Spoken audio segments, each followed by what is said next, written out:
Gracias por continuar con nosotras. Vamos a la sección Con Todo. Y justamente, por un lado, varios políticos de Canadá están sugiriendo al presidente electo Donald Trump de Estados Unidos expulsar a México del TEMEC, pero deben recordar que justamente gracias al Telecán, ahora TEMEC, sus mineras canadienses tienen bastantes beneficios en territorio nacional, incluyendo pues pagar muy pocos impuestos o de plano evadirlos. Vamos con ello en Con Todo.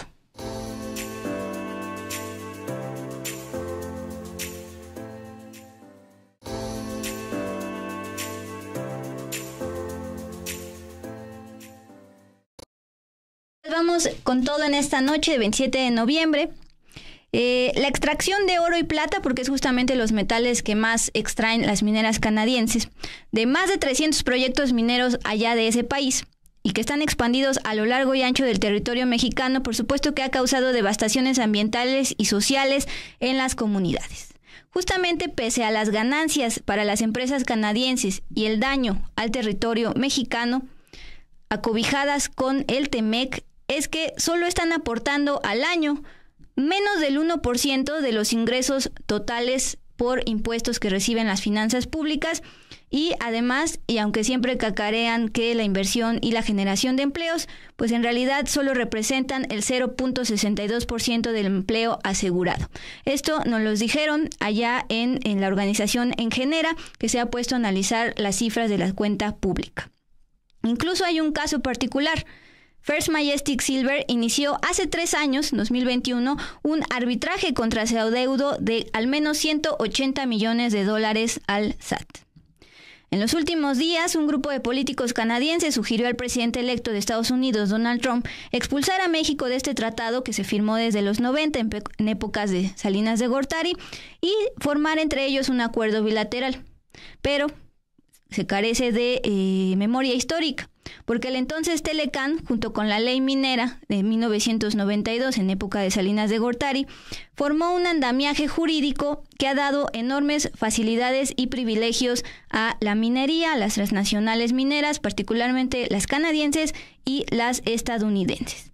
El día de hoy platicamos con Beatriz Olivera, ella es directora de Energía, Género y Ambiente, que se ha puesto a revisar precisamente los datos de la cuenta pública para ver la casi evasión fiscal de estas mineras. Esto fue lo que nos dijo sobre cómo se amparan en el TEMEC. TEMEC siempre les ha favorecido a las empresas canadienses desde el 92, justo porque todo el marco regulatorio en México se modificó alineado con el TEMEC.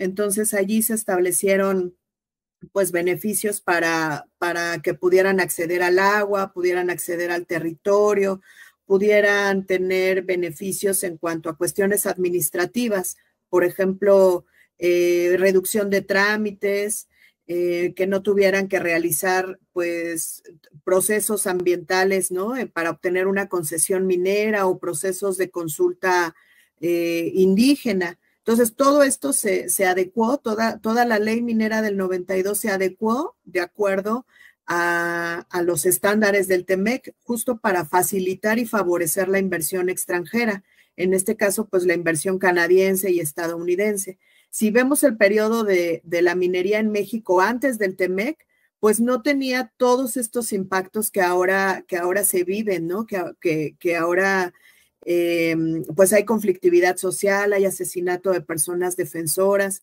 hay muchas quejas por el tema del uso del territorio, del uso del agua, en fin. Entonces sí hay un antes y un después con el TEMEC, porque justo pues todo el andamiaje nacional se tuvo que adecuar a este tratado. Y, por supuesto, ahora que se cambian las reglas, que hay una nueva ley de minería, pues empiezan a surgir también estas dudas, estas inconformidades de las empresas, porque ahora se les está exigiendo mucho más, ¿no? Ahora se les está, pues se les están demandando que cumplan con requisitos mínimos ambientales, administrativos y sociales. Y pues de allí viene un poco su inconformidad por este tema de las leyes que se tuvieron que modificar y bueno, pues justamente ahora con la nueva negociación del TEMEC, pues pareciera que quieren nuevamente equilibrar la balanza a su favor, pero pues yo diría que ya hemos tenido 30 años de un tratado que no favoreció a México, al menos en el aspecto de la minería. Creo yo que los beneficios que dejó la minería canadiense o que ha dejado la minería canadiense con el TEMEC son mucho menores que todos los impactos que incluso no se han logrado cuantificar, ¿no? Todavía hay cuestiones ambientales y sociales que siempre se minimizan, no se cuantifican en su justa dimensión, y lo fiscal siempre tiende a exacerbarse, ¿no? Siempre tienden a haber amenazas por el tema del empleo, por el tema de que va a haber una pérdida o un gran boquete fiscal, por el tema del PIB también. Pero bueno, siempre se refieren a cifras infladas. Hay que ver en los datos oficiales, pues las cifras que corresponden solo a la extracción de minerales, no todo el sector minero, que muchas veces incluye el petróleo y el gas. Entonces, bueno, pues también por ahí se logran inflar ciertas cifras. Y la Dirección General de Desarrollo Minero de la Secretaría de Economía reporta 166 empresas con capital extranjero operando en México, de las cuales 73.5% corresponden a capital canadiense y 10.2% a capital estadounidense. Esta dirección minera tiene el registro de 399 proyectos en exploración, desarrollo o producción de mineras canadienses. En Sonora, por ejemplo, se ubican 117 del total de proyectos canadienses. Ahí opera Alamos Gold, First Majestic, First Mining, Pan American Silver y otras mineras. La investigadora Beatriz Olivera, con base en la información de la cuenta pública, nos comentó en entrevista que la industria extractiva, en su mayoría canadiense, aporta un impuesto sobre la renta y derechos por minería con montos muy reducidos e incluso deducen el IVA. Esa, Dulce, por si ustedes también quieren revisar, es el sitio web de la Secretaría de Economía, específicamente de los datos de la Dirección General de Desarrollo Minero, y es ahí en donde pudimos ver la cantidad de mineras canadienses que están acá operando en México. Sí, solo quisiera aclarar, Mon, porque salen 399, pero no todos están extrayendo. Hay varias facetas de las mineras y también por eso se puede especular. Hay una donde solo es exploración, pero ya les estás diciendo a tus inversores que según vas a encontrar oro y plata, ahí puedes especular. Ahí está una, por ejemplo, exploración en San Andrés Durango, bueno, la mina se llama San Andrés, definición de blancos, desarrollo de reservas, todo eso es antes de empezar como tal ya el desarrollo y la producción. Entonces, si nada más le vuelas todo este tema de previo a la producción como tal, sí quedan todavía pues unas casi 300 proyectos. Pues para contextualizar la presencia que tienen estas mineras aquí en México, vamos a escuchar qué es lo que comentó la investigadora Beatriz Olivera sobre lo que no están pagando las mineras canadienses. Entonces, frecuentemente, pues el argumento que ocupan es que hay una gran contribución al fisco y que, bueno, benefician al país por la inversión y en fin. Y creo que primero habría que señalar eso, que estas empresas en realidad los aportes que hace la minería a las finanzas públicas pues son mínimos, son reducidos. Además, si a eso pues se tiene que añadir el hecho de la evasión fiscal. Por ejemplo, lo que nosotras hemos revisado en Engenera, que es la organización para la cual trabajo, pues es que las contribuciones de la minería, de la extracción de minerales, que principalmente son metálicos, oro y plata, porque es donde principalmente tienen presencia estas empresas mineras canadienses, pues ha sido más o menos entre el 0.56 desde 2018 hasta el 0.91 en 2024. Ese es el aporte en términos de porcentaje de todo lo que se recauda, o sea, con respecto a la recaudación total del gobierno. Entonces, no llega siquiera al 1%. en todos estos casos. Y por ejemplo, si revisamos el tema del IVA, de los aportes que hacen por IVA, pues ahí encontramos que casi todo o sea, logran tener grandes deducciones de este impuesto. Por ejemplo, igual desde 2018 a 2024 se les ha reducido, se les ha devuelto incluso el IVA, porque pues así lo marca la ley, en deducciones, ¿no? En deducciones de este impuesto. Entonces, tampoco es que se tenga un gran ingreso por allí, porque como lo logran deducir, pues no hay manera. Y probablemente el único impuesto donde veamos algo de aporte es en el ISR, pero como decía hace un momento, es mínimo, o sea, no pasa del 1.3% más o menos de todo el ISR que se recauda en México. Mon, hay que hacer pues justamente una pausa en cuanto a los ingresos de las finanzas públicas, es decir, de dónde saca dinero el gobierno federal para después empezar a repartirlo a las dependencias y demás. Hace algunos años era principalmente ingresos petroleros, pero pues, por el tema de la crisis petrolera mundial, ahora recibimos sobre todo por ingresos tributarios, impuestos. Y uno de estos impuestos es pues justamente la minería, pero como bien decía la investigadora, pues no llega ni al 1% del total de esos más de 9 billones con B de ingresos tributarios para México. Hoy por la tarde me compartías esta tabla que aparece en informe, ¿es de la Secretaría de Economía o de Trabajo? De Trabajo. Ok, vale. Es un zoom de enero a marzo, el primer trimestre de este año, de recaudación fiscal del sector minero. Nos explicaba Beatriz Olivera de Engenera que pues básicamente estamos hablando del impuesto sobre la renta, pero también impuestos llamados derecho especial sobre minería, derecho adicional sobre minería y derecho extraordinario sobre minería. Más adelante vamos a hablar de este concepto de derechos porque ayer se aprobó en Cámara de Diputados algo al respecto. Bien, como pueden ver, pues sí son en millones de pesos, por ejemplo, 9.586 millones de pesos en ISR de minería de minerales metálicos y no metálicos, excluyendo el tema de petróleo y gas.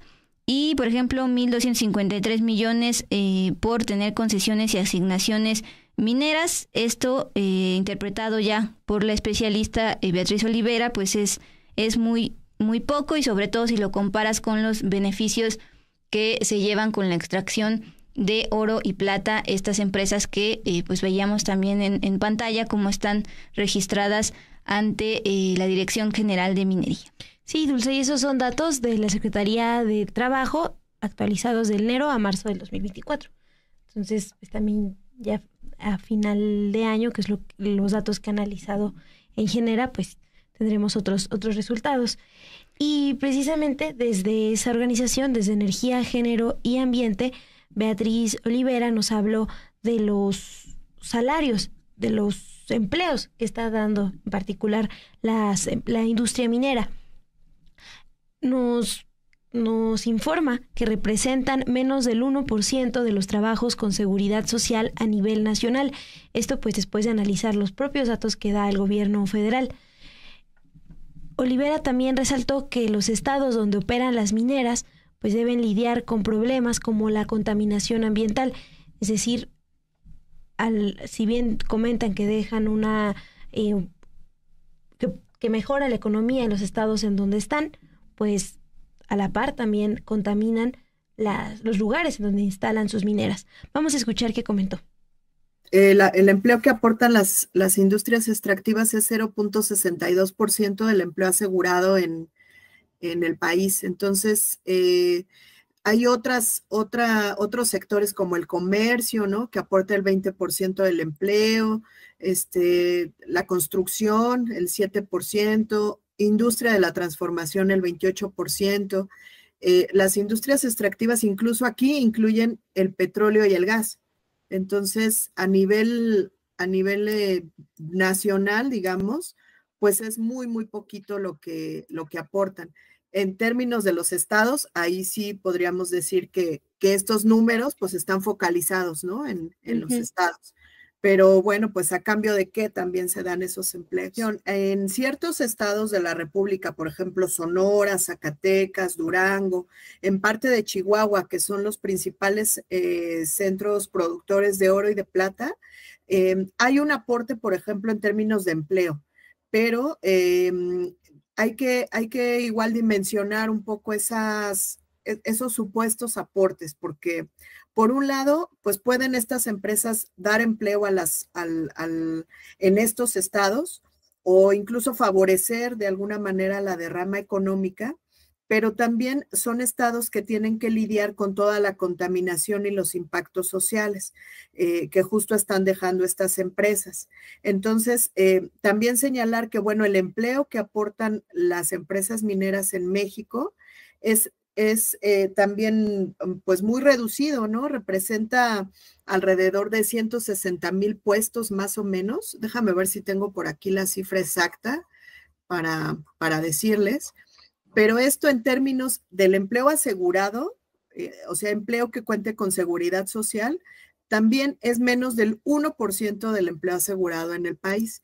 Entonces, eso es en términos generales en el país, pero en los estados, digamos que a la gente la convencen porque pues representa una oportunidad de tener un ingreso en lugares donde no hay otro ingreso.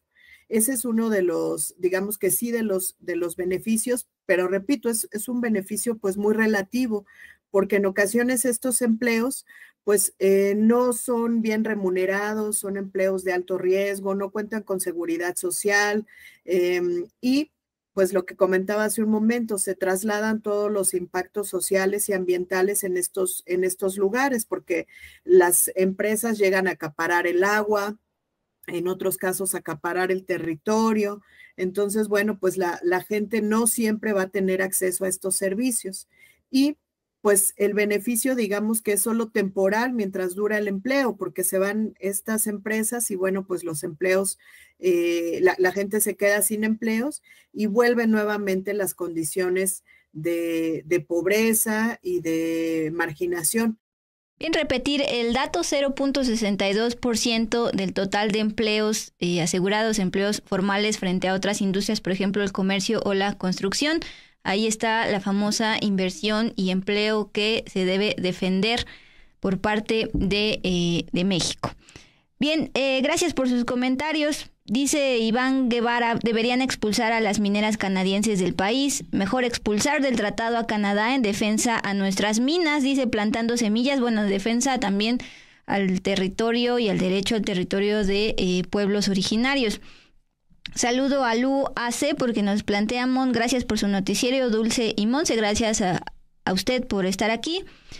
Ya hicimos llorar a Pitcan y a Tiguerón. Dice, qué tema tan triste. Los neoliberales prácticamente regalaron la riqueza del subsuelo a las mineras canadienses a cambio de migajas. Bueno, pues justo en 1992, Carlos Salinas de Gortari fue quien hizo este andamiaje jurídico en el marco del Telecan, ahora Temec, para atraer inversiones. Pero estas inversiones pues trajeron daños al medio ambiente, a la salud de los trabajadores y también, sobre todo, de los que viven en las comunidades. ¿Por ahí otro, Mon?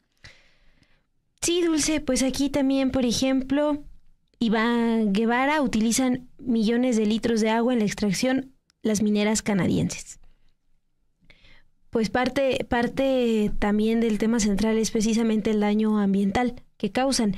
Y tú nos ibas a hablar de un caso particular de una minera canadiense. Así es, no sé si recordarán, yo no lo recordaba, Mon. En 2021, el entonces presidente Andrés Manuel López Obrador compartió en una de sus ruedas de prensa que había un caso particular de una minera canadiense que de plano no quería pagar sus impuestos.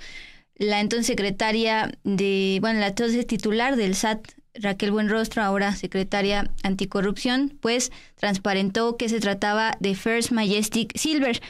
Esta empresa canadiense tiene 12 proyectos en territorio nacional, ya sea en exploración, en desarrollo o en operación, como por ejemplo Santa Elena en Sonora y La Encantada en Coahuila. De hecho, Sonora es el estado que más mineras canadienses tiene.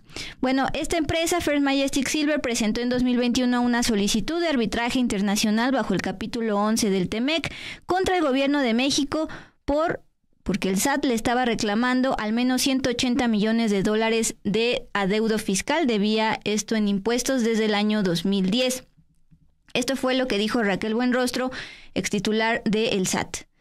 First Majestic Silver dice que nosotros los estamos discriminando, que estamos aplicando la ley fiscal distinta a ellos porque son extranjeros y entonces por eso se fueron a un juicio internacional, sí, que los estaban discriminando por ser canadienses.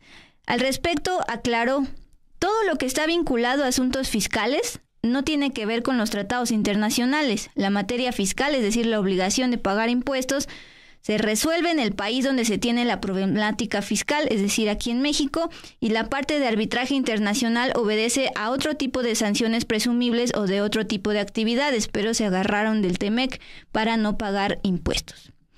¿Qué pasó con First Majestic desde 2010 durante el gobierno de Felipe Calderón? Se le aplicó una auditoría.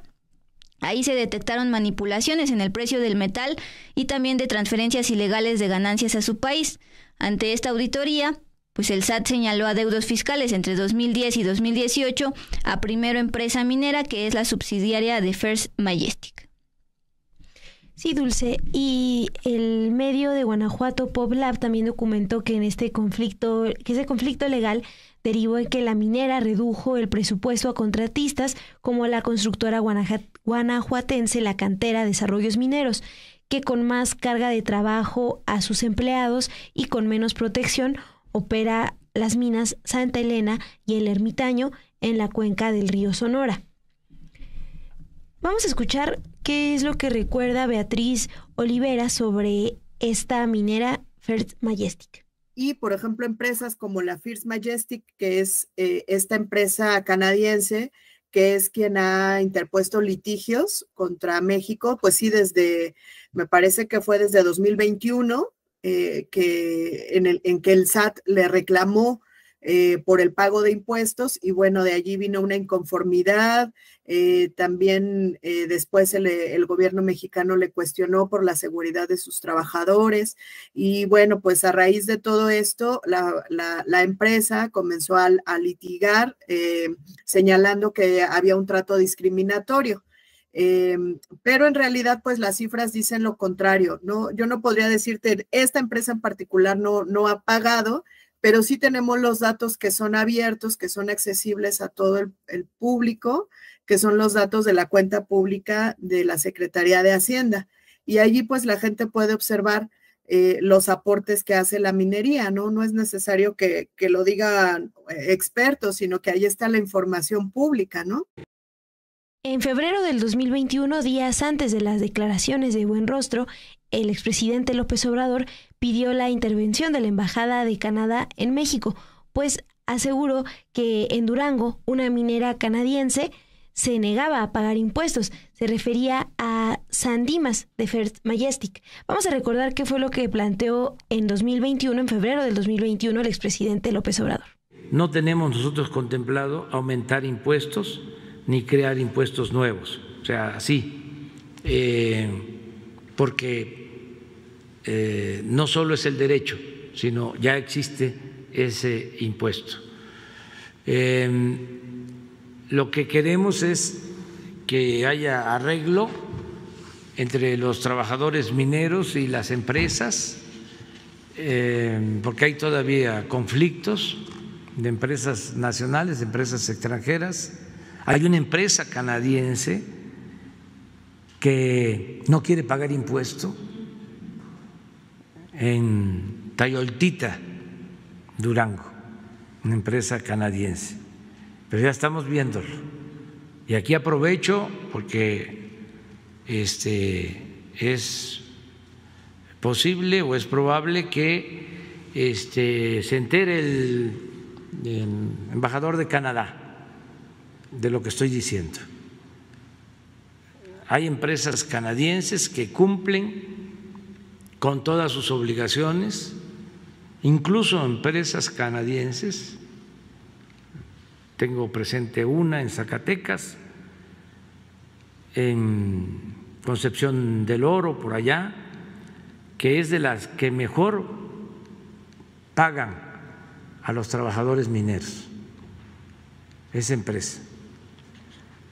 Sin embargo, esta otra empresa canadiense, que no, repito, son la mayoría de las empresas canadienses, son muy poquitas, y esta en particular, ¿podemos saber el nombre? No tengo ahora el nombre, pero Jesús se los puede entregar. Okay. Esta también lo mismo, con despachos de abogados, quiere llevar el litigio a instancias internacionales. Cuando se trata nada más de una obligación fiscal, tiene que pagar impuestos y no quiere pagar impuestos, y está queriendo utilizar el tratado, protegiéndose con el tratado para ir a tribunales internacionales. Ojalá y el embajador sí, ojalá y los convoque a que entren en razón, porque eso no se puede permitir. Después de que se hizo público este tema de la evasión fiscal o el intento de evasión fiscal por parte de First Majestic en 2021 y luego reiterado una y otra vez por la entonces titular del SAT, Raquel Buenrostro, este año se encuentra un boletín de 2024 de la minera tratando de argumentar cómo a sus trabajadores sí cuentan con seguridad, a pesar de este caso documentado de Ciasmond por parte del medio PopLab, donde pues había trabajadores explotados y con menos protección. Bueno, ¿cuál es la respuesta? Es un boletín donde dicen lo siguiente: en la actualidad, casi 1,800 personas trabajan en la cercana mina de San Dimas de First Majestic, esto en Durango, la mayoría de las cuales son residentes locales, lo que decías de la generación de empleo, pero a cambio de ¿qué? Devastación ambiental y también afectaciones a la salud. En septiembre de 2023, la operación de First Majestic en San Dimas organizó su segunda feria de seguridad anual para los jóvenes de nuestra comunidad local. Es decir, está planteando la minera canadiense que con esta feria de seguridad todo está resuelto en cuanto a protección y este derecho a seguridad de los mineros. Vamos a recordar también, y justamente a partir de aquí nos pusimos a escarbarle a las mineras canadienses. Acuérdense que varios políticos de Canadá pues han querido sugerir a Trump que nos expulsen del TEMEC, a pesar de que el TEMEC los está beneficiando con esta evasión fiscal gracias a la ley minera de Salinas de Gortari. Uno de ellos es Doug Ford, el jefe de gobierno de Ontario, una de las principales provincias canadienses. Volvió a decir cosas contra México. Dijo que el hecho de que el presidente electo de Estados Unidos haya comparado a Canadá con México es insultante. Este miércoles por la mañana, la presidenta Claudia Sheinbaum recordó que fue México quien intercedió con el republicano para que Canadá, ya con Justin Trudeau como primer ministro, permaneciera en el TEMEC. La leo. Hay que recordar que en el TEMEC era justamente el presidente Trump quien quería firmarlo exclusivamente con México. Hace unos días estuvimos con el secretario de Hacienda y el primer tratado de libre comercio al principio estaba exclusivamente entre México y Estados Unidos y después entró Canadá. Les decía la importancia de la memoria histórica. Entonces, quien ha abogado para que estén los tres países es justamente México y en particular el presidente López Obrador tuvo conversaciones personales con Trudeau. De hecho, en 2020... en una de sus ruedas de prensa también el presidente López Obrador transparentó que había tenido una llamada con Trudeau, una conversación con Trudeau, donde ya le empezaba a decir que sus mineras canadienses debían impuestos y ya después vino lo del SAT. Bien, sobre Trudeau hay que recordar esto. En abril de 2016, cuando arrancaba su gobierno, recibió una carta de más de 180 organizaciones no gubernamentales de América Latina donde le solicitaron regular el comportamiento de sus compañías mineras en el extranjero. Y esa carta la ignoró. Sí, Dulce, y sobre estas, hablando ahora de la regulación a las mineras, ya adelantabas, ayer la Cámara de Diputados aprobó el dictamen de la Ley Federal de Derechos, que busca incrementar su cobro en algunas actividades como en la minería. En el dictamen aprobado se incrementa la tasa de derecho especial sobre minería de 7 a 8.5% sobre los ingresos que obtengan los titulares de las concesiones mineras. Esto derivado de la enajenación o venta de la actividad extractiva. También se plantea incrementar la tasa de derecho extraordinario sobre minería de 0.5 al 1% sobre los ingresos que obtengan los concesionarios mineros, pues también derivados de la enajenación del oro, plata y platino. Hoy en entrevista, Beatriz Olivera calificó como positivo este avance.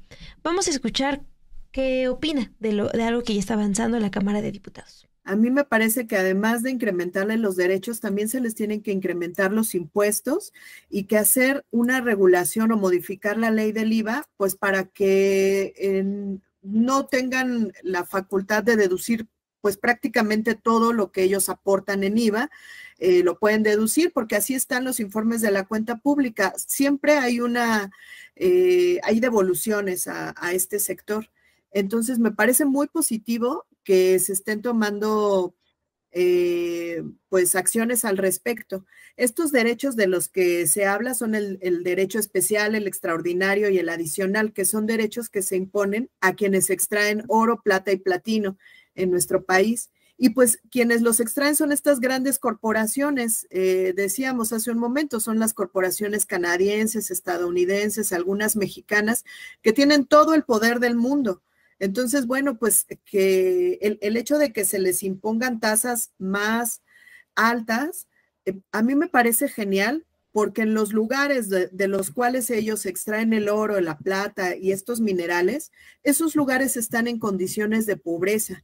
Por ejemplo, Mazapil. De Mazapil se extrae, es el principal municipio, está ubicado en Zacatecas, es el principal municipio que el año pasado, del cual se extrajo oro y plata. Y también se extrajo cobre. En cobre ocupó más o menos el 4º lugar. Pero llama la atención que gran parte de la población, el 36%, está en condiciones de pobreza. El 7% de la población de Mazapil está en pobreza extrema. Y en algunas ocasiones las personas ni siquiera tienen derecho a poder acceder a la educación, o viven con piso de tierra, o no tienen acceso al agua entubada. Eso también lo vemos en otros municipios de Chihuahua, como Guadalupe y Calvo, donde también son productores de oro, ocupan entre primero, segundo, tercer lugar cada año de extracción de oro, de plata, y pues la gente vive en condiciones de pobreza muy, muy fuertes. Eso en términos de, pues de que a las empresas sí puedan pagar más, a mí me parece que es adecuado, ¿no? Que estos derechos ahora, el pago de estos derechos antes se destinaba al fondo minero. Ese fondo pues se extinguió y se supone que va a una bolsa para que se pueda canalizar a educación y salud. Y retomo el comentario que nos deja María Teresa Galás. Ella plantea, debe cambiarse esa ley de Salinas, la ley que les comentamos, estaba vigente desde 1992. Bueno, en mayo del 2023, pese a las presiones del sector minero, el Congreso aprobó una reforma a la ley minera. Entre los puntos que incluye está, por ejemplo, ampliar las causales de cancelación de la concesión minera. Por ejemplo, por no realizar oportunamente pagos de contribuciones por 2 ejercicios consecutivos. También plantea reducir la duración de las concesiones para la explotación de minas de 50 a 30 años y eliminó el carácter de preferente a las actividades mineras. También plantea la eliminación de la minería submarina y en áreas naturales protegidas. La pone como prioridad el suministro de agua para consumo humano y doméstico y establece la obligación de realizar consultas ciudadanas en las comunidades indígenas antes de explotar una mina. Aunque la ley se aprueba en mayo del 2023, en junio de ese mismo año la impugnaron todos los diputados del PRI, PAN y PRD. Y si bien Morena no lo suscribió, sí es importante recordar que la colectiva Cambiémosla Ya, que está formada por organizaciones, defensores del medio ambiente y también por comunidades pues, de las zonas del país afectadas por las mineras, ya había alertado desde ese año, desde el 2023, que sí había legisladores de Morena, como la exdiputada Jade Kolpolemsky e incluso Ricardo Monreal, que estaban pues como abriéndose a negociar con la industria y eso había obstaculizado el proceso de aprobación. para tenerlo ahí presente, Dul. Y aunque impugnaron esta ley, la Suprema Corte de Justicia de la Nación todavía no resuelve esta impugnación, pero lo que se ha exigido desde la sociedad civil, desde estas comunidades afectadas por la minería, es que se deseche la impugnación. ¿Qué te parece si escuchamos a Beatriz Olivera, que nos habla sobre esta ley minera aprobada en 2023? Sí, yo creo que la ley minera ahora como se aprobó, pues es la ley que está vigente, la ley de minería de 2023, es una ley vigente. Y pues sí tiene muchos, digamos que avances con respecto a lo que se tenía antes de, bueno, con lo que se tuvo rigiendo al sector durante 30 años, que fue justo, decía, de cara al TLCAN. Entonces, bueno, ahorita la ley minera impone, desde mi perspectiva, cuestiones pues muy básicas, mínimas, que cualquier sector, y en este caso el sector minero, pues tiene que cumplir, tal como lo hace en su país, ¿no? En otros países también así lo tiene que cumplir en México. Y ni siquiera son cuestiones, pues, que atenten contra las inversiones. Estamos hablando de que cumpla con un cierre de minas, ¿no? Si terminan las operaciones en un territorio, pues que al menos pueda hacer un adecuado cierre de minas en términos ambientales y sociales. O estamos hablando justo de que ya no va a tener la preferencia como una actividad preponderante sobre otros usos del territorio. Pues justamente porque hay otras actividades económicas que pueden ser de mayor beneficio para la población, no solamente la minería, entonces no tendría por qué tener esa preferencia. También pues se habla de la consulta, el consentimiento principalmente, que también es una cuestión básica en temas de derechos colectivos. Si en un territorio se quiere desarrollar una concesión, pues se tiene que obtener el consentimiento de las personas que allí vivan, sobre todo, bueno, principalmente si son personas indígenas. Entonces, yo creo que son pues condiciones básicas para garantizar derechos humanos y derechos colectivos. No son ni siquiera cambios, decía hace un momento, que atenten contra las inversiones de las empresas mineras. Son regulaciones básicas que por un compromiso con los derechos, pues tendrían que cumplir, ¿no? Entonces, después, bueno, esta ley ahorita está en la Suprema Corte de Justicia de la Nación y bueno, allí está impugnada, pero es la ley vigente. Entonces, pues la tienen que acatar por el momento mientras se publican los reglamentos de la ley. Bueno, fue impugnada por los representantes, bueno, el Poder Legislativo de oposición, PAN, PRI, PRD, de Cámara de Diputados y del Senado. Fue impugnada por ellos, está en proceso pues de discusión, de dictaminación, a ver qué sucede, y también algunas empresas se han amparado contra la ley. Entonces, bueno, pues mientras tanto, mientras se resuelve todo este tema, la ley está vigente porque está publicada en el Diario Oficial de la Federación y pues las empresas tienen de alguna manera que acatar eso que está ahí en la ley, ¿no? Lo que está establecido. Justamente a Beatriz Olivera, directora de Genera, por darnos esta entrevista bastante ilustrativa sobre cómo es que las mineras canadienses están logrando evadir impuestos o al menos pagar menos del 1% de ingresos tributarios totales de las finanzas públicas, y aún así algunos políticos de Canadá tienen la osadía de sugerir que Canadá y Estados Unidos tengan su propio tratado y se expulse a México del TEMEC, el mismo TEMEC que les beneficia con esto junto con la ley minera salinista. A pesar de que ya se aprobó esta reforma a la ley minera, pues ahí están las impugnaciones y, me decías, la falta de reglamento. Sí, Dulce, pues ya a un año de que se aprobó.